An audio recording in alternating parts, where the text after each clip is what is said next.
So hi there, I'm really glad to have with me today is Priyanka Gothi. Priyanka is the founder and the CEO of Wise at Work, and I'm speaking to Priyanka from New York to Hong Kong. Priyanka's in Hong Kong these days, and welcome very much, and great to meet you tonight, Priyanka. Thank you so much for having me. I'm really looking forward to having this chat with you, Michael. Yes, as am I. So Priyanka, tell me, what is it that you do as the founder and CEO of Wise at Work, this great platform that connects experience to companies that need it? Well, so it's pretty straightforward. I run a platform called Wise at Work, which was till recently called Retired Not Out. And it's basically an online platform for companies to find, engage with, and hire experienced professionals for their organizations, be it an SME, be it a startup, or be it a corporate or nonprofit. Our community has over 1,000 seasoned professionals online at this point of time who are looking for work. So they're basically job seekers over the age of 50. And we help them find meaningful opportunities, either full-time, part-time, in the gig economy, or almost as freelancers and project creators as well. So it's really exciting. We've been around for 2 years now, and we've finally started to get some traction. So really excited about this space, and happy to share all the learnings that I have from here. Yeah, I wanted to do that. So why is it, Priyanka, that, in my business and what I do, as I come across a number of experienced professionals who are struggling in some way, why is it that some experienced people really do struggle to find their next role? What are the factors at work that cause this issue? Well, I'd say there are several. The first being the fact that ageism does exist, and whether we like it or not, it's a highly acceptable form of discrimination. When we met in Hong Kong, we spoke about how it's almost it's a part of everyday humor. It's how people talk about someone who's of a different age. It's a way of talking about someone who's different from you, which you would now not speak about when it comes to someone's gender or someone's race. So it's acceptable. And unfortunately, it's also very well entrenched in how we have been used to seeing older people work within organizations. Retirement itself is a very dated notion that probably doesn't seem to stand too much merit in this day and age where people live such long and healthy lives. So there is this whole legacy aspect to it as well. Apart from that, also, I think when it comes to finding opportunities now, there is a definite skill gap in a lot of individuals. Possibly because we don't study continuously in our lives. Most people end up sort of studying till they're about 20, 21, and that's it. But the things that have really changed have changed in the last 5-7 years. And I think the people who tend to succeed most in terms of finding opportunities are the ones who took it upon themselves to keep learning, to keep understanding what's happening, and to brush up their skills and stay relevant. Yeah, I think that's really important. I know the people I work with and the counseling I give them is really the most successful matches we're going to make, Priyanka, between an experienced professional and a company are those where the professionals really understand they need to be lifelong learners. They need to have a growth mindset. Right, our whole principle of, I think Chip Conley writes about this in his book, Wisdom at Work. He said that traditionally, we went to school and then we got all that training at school, and then, we learned, and then we go into the process of earn, where we just play out that learning, and that model doesn't work anymore, right? It's why he created the concept of the modern elder, continuous learning, a growth mindset. I think that's really important. And, I think that those experienced professionals who are not willing to make that change, it's going to be a tough ride for them, right? Do you agree? Absolutely. In fact, this whole aspect of the 3-stage life, which was the learn, the work, and the retire sort of life, is sort of merging into one, where you see millennials taking a 2-year retirement break. I know of a 29-year-old who's gone on a retirement break, which is really funny, but she can afford to do that. Yeah. But she's going to come back, and I think the attitude is that you can live, and you need to live various stages of your life all together. And I think it's all merging together, so it's not going to be three separate stages. It's all coming together. People will work, learn, and take breaks throughout their lives, and that makes a lot more sense as we start to live longer and stay productive for longer. Right. So in that context, keeping the learning alive is, I think, super valuable. It's probably the biggest difference between those who survive and those who barely make it. I think it's I really really like critical. that. I really like what you said, keeping the learning alive. I really like that wording. And I think also, it's also the value of having a platform, right, Priyanka, because Yeah, in this environment, we are going to be moving in and out of roles more often, right? So we need a more yeah, reliable way to connect with companies. And I think what you and I discussed is I feel that the current hiring process is totally broken. It just doesn't work. We need new models for that. Um, yeah, we're building and very much looking forward to your insights as we build and perhaps try and build something together. yeah. So, what do you think, Priyanka, from the point of view of a company that's looking to hire people, what what value are we leaving on the table, unrealized when we're not looking at bringing experienced people into an organization? Right. So, I mean, firstly, coming from, say, the Hong Kong context or the context of a lot of developed nations, there is a severe talent shortage in such regions. Hong Kong, for example, has an unemployment rate of 2.9%, which is really low. However, there are still a massive number of vacancies to the tune of 1.2 million every year in Hong Kong that are unrealized, which clearly goes to show that companies are not being able to find the talent that they need, and even retain the talent that they need. In certain businesses, especially like in quick service restaurants like McDonald's or KFC, the attrition is ridiculously high. It goes to the tune of like 80 to 90% here, which is bizarre, right? Hmm. And I think therein lies the opportunity of trying to utilize latent talent that is immediately available, that is interested in getting back to work, that is not chasing designations, unlike a lot of younger people are, Hmm.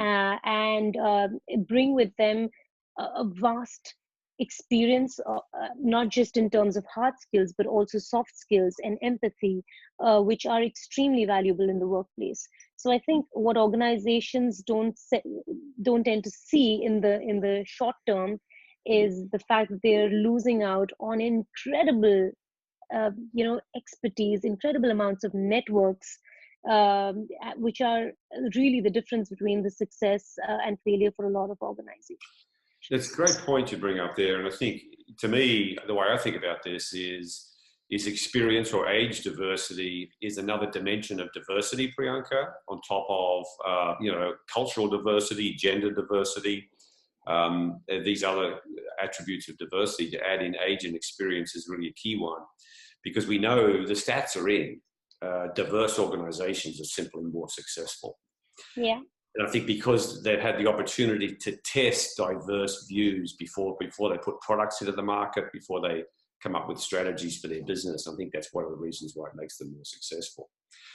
I wanted to also ask you, you touched on millennials, you touched on different age groups. What's your view on the value of what I call intergenerational working? Is mixing people of different generations together in the work environment, getting the value there. What have you seen? What's your feeling around this? What's the value? What's your experience? So I love this space. Unfortunately, most people tend to think that mixing millennials and boomers is like mixing drinks, which is a bad idea. On the contrary, they're a fantastic combination. And I feel that when you just sort of briefly touched upon this diversity aspect, generational diversity is very much a real part of the diversity of organizations. And we see a lot of organizations here in Hong Kong starting to look at that as a pillar of diversity as well. Um, the only challenge is that they're currently looking at only the millennials and not the other end of the spectrum. So the idea is to see how do we try and encompass, be more inclusive, age inclusive overall, and not just sort of let's focus on the young guys because that's exciting. So I think one of the biggest challenges for us is, and I've been a part of a lot of think tanks here in Hong Kong for the Asia region when it comes to aging, and everyone's having a conversation on how do we make aging sexier, because it is really sexy to be youthful, but making this aging, which is a very real, which is an irreversible, which is a fact, right? Globally speaking, how do we make this topic of interest and of, I would say, desire for organizations? And one of the things that we did last year was we actually had a cross-generational startup weekend, which was very interesting. It was called Gray is the New Black. And we had people under Wow, 20 I like and that. over 50. Gray is the new Yeah, black. Okay. yeah, just to sort of make it fun, right? So Okay. we had people under 20 and people over 50 come together to form teams. They had to pitch their ideas, form teams, and over a 2.5 day boot camp, literally sort of ideate, go out and validate their ideas with customers, learn how to prototype something, and then finally present and pitch their business ideas. And this was all around social innovation. So they had to present their social innovation business ideas to judges, and then they won prizes. So on the first day, what we were really worried about was that the younger guys and the older guys would not get along, and that did happen, especially in a few teams where All right. they were either being excluded or were dominating the conversation. Okay. But by the second day, they were like, "Listen, we need to get this done. Where's your bid?" So I think that they came in with a lot of energy, and they started to realize what the other person's strength was. Also, that was a clear demonstration for all of us that innovation is not age specific. Innovation doesn't just come from the youth. And I think that's one of the biggest misconceptions that exist, that, oh, if we're going to have an innovation lab in our company, let's get the 20-year-old or the 17-year-old to run it. I'm not saying they're not innovative, but innovation itself is a way of thinking which can come, which is age agnostic. So I think relying on different age groups to bring in that cognitive diversity, to bring in that experience, to bring in the understanding of, so many business cycles that they have actually seen, and their learnings from that is really interesting and can create a really valuable product. I like the way you did that. I think what you're talking about there, interesting the way the different age groups come down. I think this happens actually, Priyanka, with any demographic, is we have these pre-thoughts that run in our head. We have this engine that runs in our head, that where a lot of our inherent biases come from.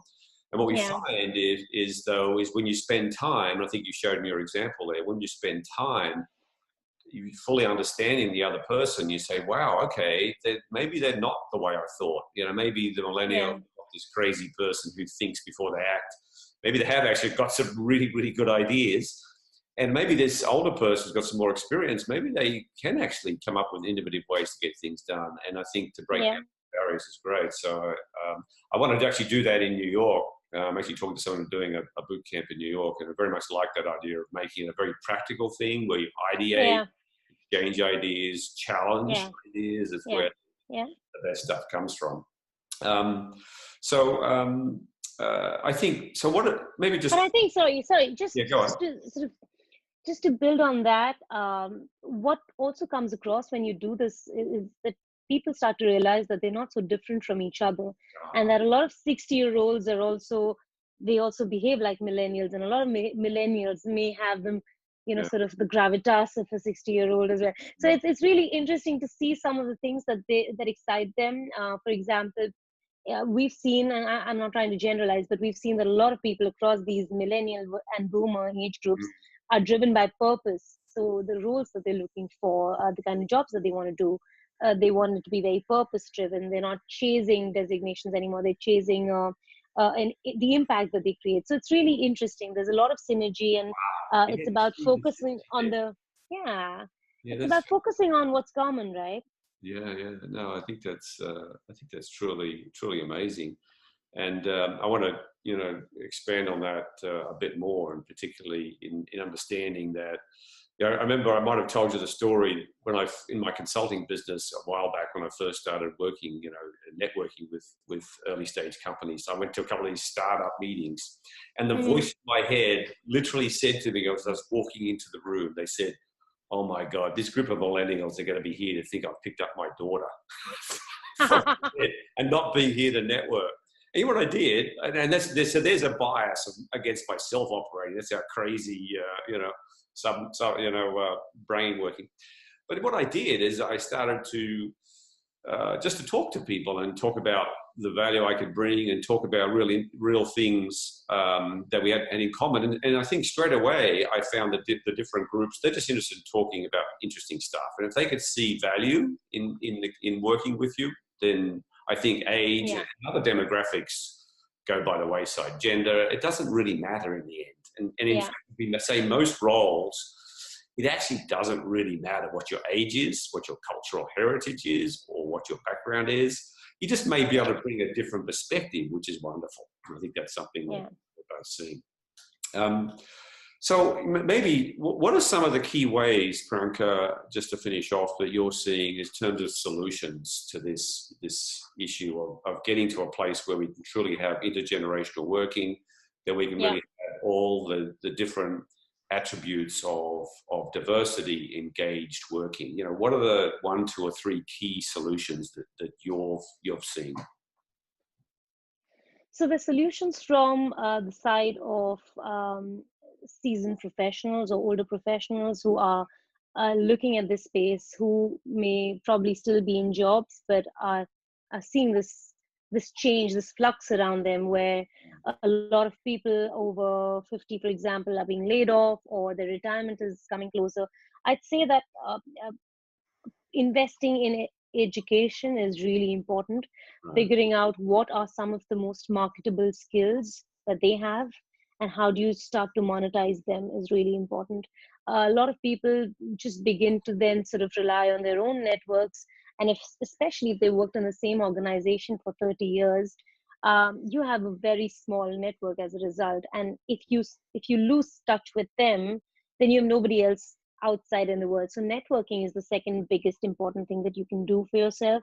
Okay. Whatever age you are, just to expand your network beyond your immediate organization, start meeting people from different industries and trying to see how you can be of value to them, or how can you be a service provider to them. So having that service provider mindset, I feel, is more successful versus being, hey, can I become your employee mindset? Because that's where you can then start saying, hey, this is how I can create value for you, and have those meaningful conversations. So there's education, there's networking. The third is, I think, also being open to learning from different generations as well. Trying to see what is happening, and whether you're a millennial or whether you're a boomer, understanding what's happening between different generations is critical to staying connected. Often, like, while everyone's been through various life stages, people tend to forget entirely what happened when they were younger, because it's like, I used to be a marketer for about 10 years, and I'd have like 40-year-olds saying, what do 20-year-olds do? I'm like, weren't you one just a few years back? But people tend to forget, and I think being in touch with, or having empathy, emotions, where you can understand that segment, really makes you a more powerful driver and helps you stay connected with technology as well as learning. For organizations, there are a few things that they need to start thinking of as well. The biggest reality is that the workforce globally is aging. There's no escaping that. There are more people on this planet aged 60 and above now than there are children under 5. So that's not going to change. Globally, the trends for having older workers, for example, in Hong Kong, 30% of Hong Kong is already over 50. Similar in case of Japan, where almost 50% is over 50. And likewise in the UK, Germany, a lot of European countries, Australia, where we see rampant aging, also called super aged economies. These are economies where there is no natural replacement rate anymore. So you've got to rely on your existing resources to make sure that your GDP keeps growing, or your company keeps getting the talent that it needs. And I think what organizations need to start focusing on is, one, rebuilding the skill sets of their older employees. So instead of saying, hey, you're too old, let's discard you, it's probably going to be cheaper in the long run to help their older employees pivot their careers or find new ways of adding value to the organization. because finding younger talent is going to be extremely expensive Mm. in the next 10 The to 15 turnover is years. expensive. It's Turnover is massive. So in the US, I mean, just on the 26th of April, there was this big news that McDonald's in the US has signed up with the AARP to hire 250,000 people over the age of 50, because clearly teenagers are not attracted to that job anymore. yeah. And this is happening the world over, really. I think a lot of the jobs which were considered exciting are no longer considered exciting, and Mm. we're going to have to reimagine how to still make those jobs interesting and still find talent for it. The second is, I think, uh, building a case for generational diversity within your organization. So Mm. if you haven't thought of how you're going to hire older people, now is the time to do it, because a lot of companies, for example, we've just recently worked with one of the leading banks here, which for the first time, because of us, hired someone who was 69 years old. And that's not even too old if you look at it. But they didn't have any policies, they didn't have any retirement benefits, they didn't have any medical benefits. They had no structure or framework to hire a person of Your this age. So infrastructure is basically still tied to the idea you retire at 55 or 60 or something. exactly. So the benefits they were offering him were exactly the same as they were offering the 20-year-old who joined a week before. But he was like, listen, you can't give me a housing loan, I'm not going to be able to pay it. You can't give me a a health loan, But I'm I not think even the have a argument, loan. some of the arguments against hiring someone of that age, one of the arguments is, oh, this person's, this age, they're probably not going to be staying that long. You say, hold on, guys. I mean, the average, tenancy of even millennials is the best 18 months anyway. Like, Yes. in fact, I, the I think stats are in, right? The stats are in, I think, Priyanka, that shows that people north of 50 generally stay longer in any job than that's people true. south of 50. That's absolutely true. In fact, we're just running a research right now in Hong Kong, and hopefully in October we'll be able to share the results with you. It's understanding the landscape of age inclusion in Hong Kong. And one of the questions we have posed is the attrition rate for an organization based on the age group. Yeah. And so far, the results that are coming in, we see the younger guys having a much shorter time span within an organization versus the older gen, who tend to stick on for longer, even if they join later, which is interesting. Yeah, and I think one of the things you So talked about, it was the fact that mixing the generations, the younger generations may tend to stay longer too. Is that something that you've discovered, or is that a hypothesis you have, or have you actually seen this? sorry, the younger Yeah, generations? so when you mix older generations or younger generations together in the same work Yes, environment, there's an impact there where the younger generations tend to want to stay longer. Did you? absolutely. It changes the quality of life at the workplace for the millennials, who are very driven by autonomy, who are driven by their ability to communicate with their teams and create an impact. The moment they start working together and we unlock their communication or their ability to collaborate, uh, millennials are equally motivated or become even more motivated, because millennials don't have an aversion to older people, they have an aversion to not being heard. And I think I like when we create an environment that. Right. where they can talk to each other, I think it becomes very successful indeed. We've in fact placed a lot of people recently with startups where the average age of the rest of the team was, like, I would say early 20s, and because of one person it's become 38 or whatever. So Right. Yeah. it's interesting how startups are also trying to see the value in Right, these that's right. There's processes. something that I'm definitely doing, is looking to see how, as we add more experience in those key areas of a business, you can make the startup's success trajectory much, much better by adding Yeah. experience in those key areas. Look, this has been really great, Priyanka. I really enjoyed our talk, and thank you very, very much for providing the insights that you have and for our conversation today. Thank you so much for your time, and this has been really exciting. I'm so glad we finally got this done. Well, I am glad too. Okay, thanks very much. Thank you so much.